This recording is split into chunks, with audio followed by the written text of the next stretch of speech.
আল্লাহর নবীকে নবীজের চাচা ডাক দিয়ে বলেছিল ভাতিজা খাবার খাও।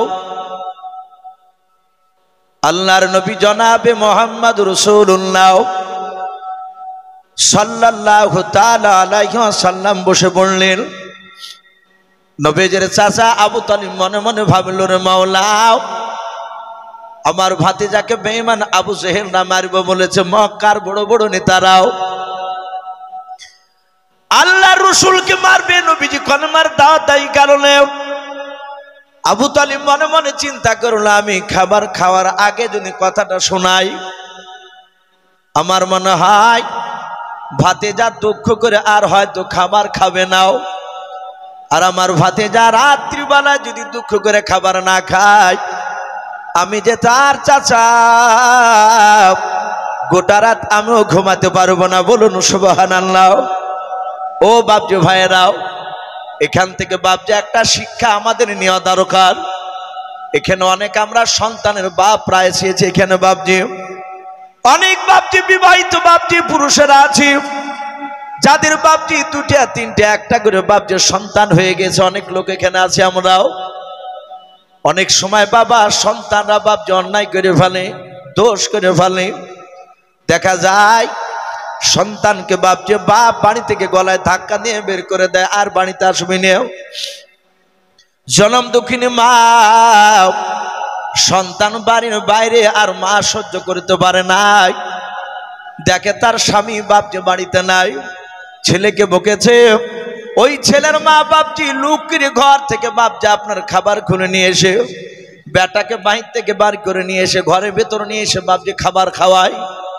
অনেক সময় খাবার খাওয়াতে গিয়ে মা দেখে বাবা ছেলের আব্বা চলে আসার পর মাকে পর্যন্ত মারে। ছেলে লেগে মারিয়া বলে, কেন খাবার দিতে গিয়েছিলে? বলে, বাপজি ছেলে খাবার খায়, 2-3 বার খাবার খাওয়া হয়েছে। আর সময় অনেক ছেলের বাপজি খাবারের বাসন কেড়ে নেয়। যখন কেড়ে নেয়, ছেলে রাগ করে আর সহ্য করতে না পেরে শোনা যায় পরের দিন হয় গলায় দড়ি দিয়ে ছেলে মারা গিয়েছে, নতুবা বাবা ট্রেনে গিয়ে গলা দিয়েছে, নাইলে বাপজি বিষ খেয়ে মারা গিয়েছে। এরকম ঘটে না? ও বাপজি ভাইরা, সন্তান দোষ করলে বাপজি খবরদার খাবার খেতে দিয়ে যেন খাবার কেড়ে নেবেন নাও। একজন বেঈমান নবীজের চাচা আবু তালিব বাপজি দেখলো, না নাও আমার ভাতিজা খাবার খেতে খেতে বসেছে, আমি যদি ওই আবু জেহেলের কথাটা বলি খাবার খাওয়ার আগে, তাহলে মনে হয় আমার ভাতিজার খাবার খাবে না। তাই আবু তালিব বাপজি ডাক দিয়ে বলল, ভাতিজা খাবার খাও।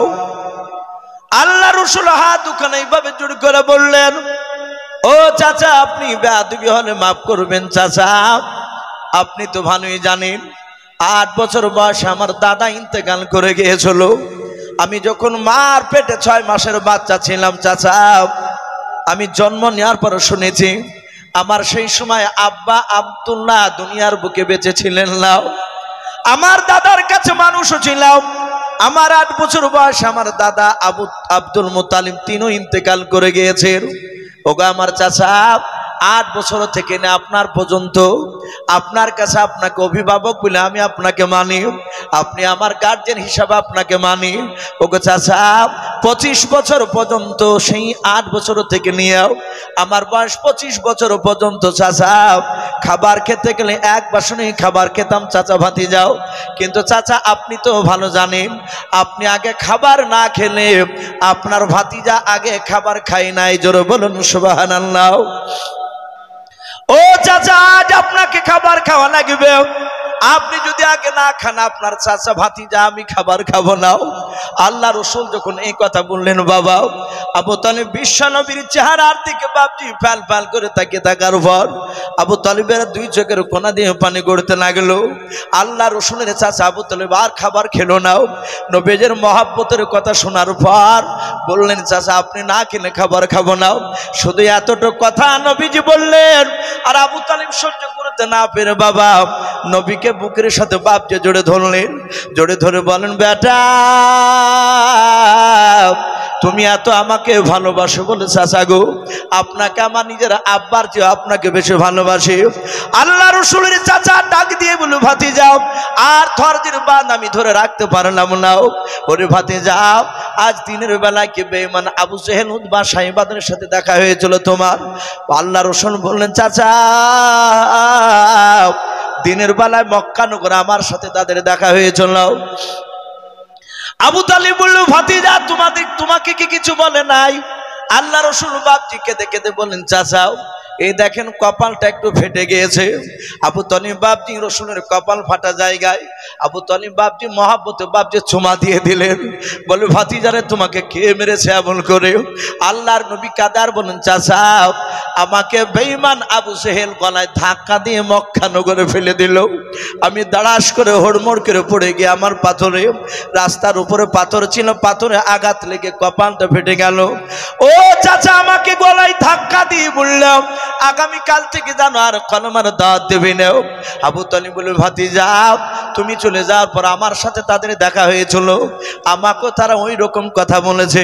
ওরে ভাতিজা, ওদের চেহারার দিকে চেয়ে দেখলাম ওদের ভাঙ ভঙ্গিমা ভালো ছিল না। ওরে ভাতিজা, ওরা বলেছে তুমি যদি আগামীকাল যদি কলমার দাওয়াত দেওয়া বন্ধ না করো, কলমার দাওয়াত যদি দিতে যাও, তাহলে তোমাকে আবু জেহেলরা ধরে ধরে মারবে। ওরে আমার ভাতিজা, যখনই তোমাকে মারবো বললে তখন মনে হয় আমার আসমানটা আমার মাথার ভেঙে পড়ে গেল মাথার উপরে। ওরে ভাতিজা, আমি তোমার হাত দুখানা জুড়ে ধরি বলি, বাবা তুমি যেন আগামীকাল থেকে আর কলমার দাওয়াত যেন দিতে যেও না। আবু জেহেলরা পুরস্কার পর্যন্ত দিব বলেছিলাম। আল্লাহ রসুল বললেন, চাচা আর কিছু বলেছে বলে নাও।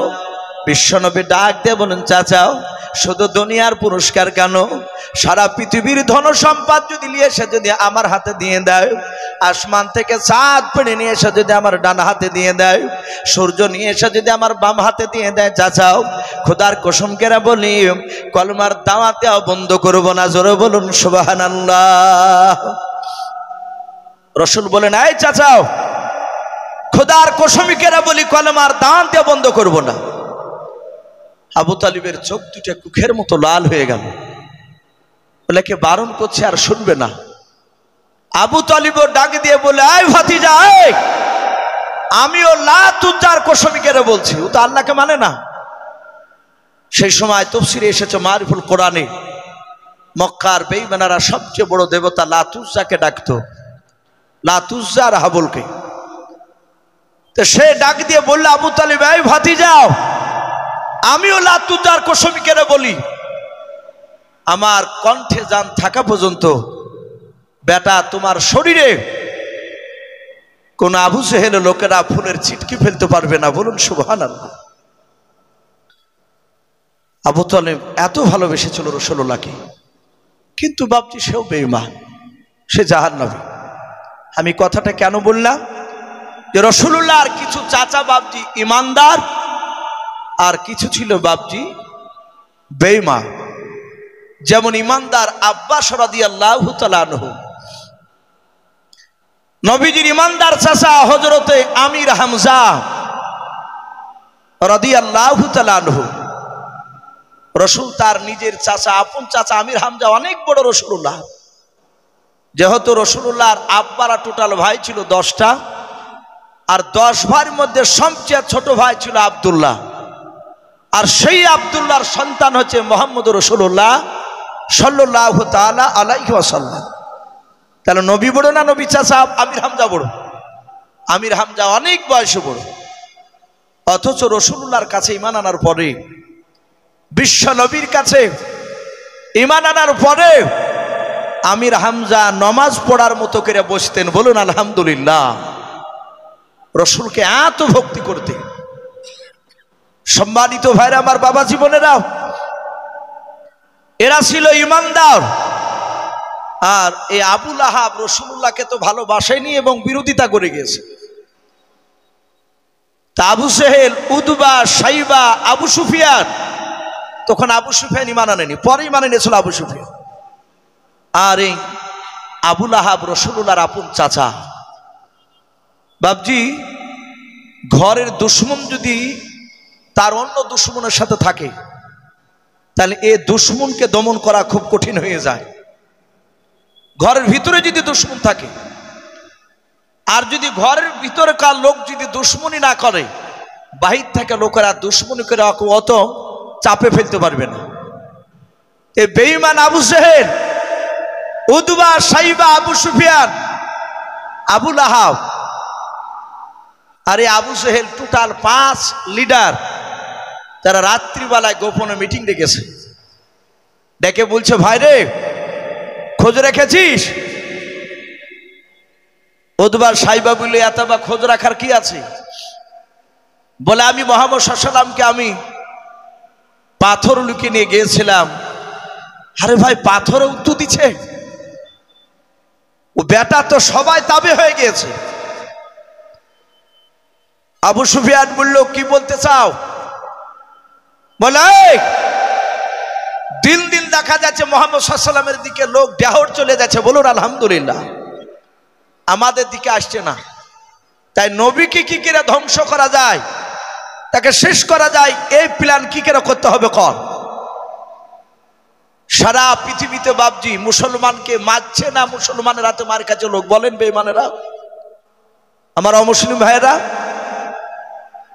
পৃথিবীতে বাপজি একটা মুসলিমও বলতে পারবে না, কোন বেঈমান, কোন অমুসলিম ভাই খাড়া হয়ে বলতে পারবে না, প্রমাণ দেখাতে পারবে না যে একটা মুসলমান আর একটা অমুসলিম ভাইদেরকে, অমুসলিমদেরকে কলেমা পড়ছে না বলে ধরে ধরে মারছে, যে এই কলেমা পড় নালে মারবো। এরকম পৃথিবীতে একটা মুসলমানও কোথাও বাপজি প্রমাণ নেই। কিন্তু আমার মুসলমান ভাইদেরকে জোর করে এক শ্রেণীর বাপজি অমুসলিম ভাইরা, তারা জোর করে তাদের ধর্মের বাপজির নাম জোর করে বলেছে এবং মারছে। ইউটিউবে দেখতে পাওয়া যাচ্ছে, ফেসবুকে বড় বড় দাড়ি বয়স্ক লোক, গরিব মানুষ, তাদেরকে ধরে বাপজি আপনার লাঠি দিয়ে, কয়েকদিন আগে দেখলাম একটা মেয়ে শুইতে বেটা ছেলের সাথে আছে, লাঠি দিয়ে পটাপট মারছে। আর ওই বৃদ্ধ লোকটা তার বাপ সমতুল্য লোক, হাউমাউ করে কাঁদছে, জোরে জোরে হাত হচ্ছে। আর ওই জানোয়ারদের বাপজি রহম হচ্ছে না। ওরা বলছে যে আমাদের এই কথাগুলো বল। কিন্তু বাপজি রাসূলুল্লাহ কাউকে চাপ দেয়নি, আমার বিশ্ব নবী কাউকে চাপ দেয়নি, কিন্তু কাফেরদেরকে ভয় দেখিয়েছিল। আপনারা শুনেছেন বুড়িমা আবু জেহেলরা দেখলে তো রসুলকে ঠেকাতে পারা যায় না, তখন সেই সময় তারা বলল, প্রচার করে দিল যে মুহাম্মদ সাল্লাল্লাহু আলাইহি ওয়াসাল্লাম জোর করে নাকি কলেমা পড়াচ্ছে, যারা রসুলের কলেমা পড়ছে না তাদেরকে নাকি তলোয়ার দিয়ে জবাই করে ফেলছে। আমার বিশ্ব নবী রহমতের নবীর বিরুদ্ধে অপপ্রচার। এক বুড়িমা বাপজি পালিয়ে যাচ্ছে, পুটলা বাপজি এমনই করেছে ভারী, আর ক্যাথা বালিশ আর খাবার টাবার যা ছিল ভরিয়ে বাপজি পুটলাটাকে নিয়ে, আর মাজা তো তুলতে পারছে না, মাথা তো তুলতে পারছে না।